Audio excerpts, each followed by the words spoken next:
আসসালামু আলাইকুম এভরিওয়ান। আশা করি সবাই ভালো আছেন। আলহামদুলিল্লাহ আমরাও ভালো আছি। আজকে আমার ফুফাতো ভাইয়ের বাসায় আমাদের সবার দাওয়াত ছিল। আমার বাসায় থেকে ফুফাতো ভাইয়ের বাসায় যেতে ৫ মিনিট সময় লাগে। গিয়ে দেখি ভাবি এখানে হোটেলের জন্য সবকিছু রেডি করে রেখেছে। আমার ভাবি একজন নারী উদ্যোক্তা। খুব তাড়াতাড়ি ভাবির খাবার হোটেলের একটা ফুল ব্লগ আপনাদের সাথে শেয়ার করব। সো আজকে শেয়ার করি ভাবির বাসায় শুক্রবারের দাওয়াতে ভাবি আমাদের জন্য কি রান্না করেছে।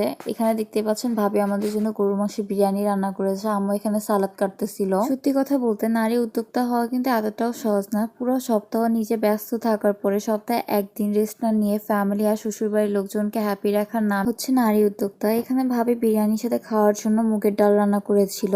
আমার ভাবির হাতে গরু মাংসের বিরিয়ানিটা অনেক মজা হয়। এখানে ভাবি সবাইকে সার্ভ করে দিচ্ছিল। আমি আমার প্লেটে খাবার নিয়ে নিলাম। কেন জানি বিরিয়ানির সাথে কাঁচামরিচ আর লেবু মাস্ট আমার লাগবে।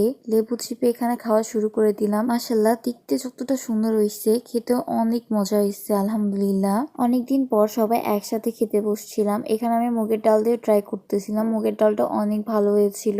কথায় আছে না, মানুষের মন যতটা ভালো তার হাতে রান্না নাকি ঠিক ততটাই ভালো। আমার ভাবি আলহামদুলিল্লাহ অনেক ভালো মনের একজন মানুষ, এই জন্য তার হাতে রান্নাও অনেক ভালো। গল্প করতে করতে আমাদের খাওয়া অলরেডি কমপ্লিট। আর খাওয়া শেষে মাস্ট বি 1 কাপ চা লাগবে। এখানে আমি সবার জন্য দুধ চা বানাচ্ছিলাম, সরি দুধের শর্ট দিয়ে মালাই চা বানিয়েছিলাম, যেটার ভিডিও অলরেডি আপনাদের সাথে শেয়ার করেছিলাম। সবাই বলে চা খেলে নাকি রাতে ঘুম হয় না, বাট আমার তো 1 কাপ চা খেলে রাতে খুব ভালো ঘুম হয়। এই তো আমার রাতের গুড নাইট টি। আজকে এটাই ছিল আমার হাবিজাবি ব্লগ। আল্লাহ হাফিজ এভরিওয়ান।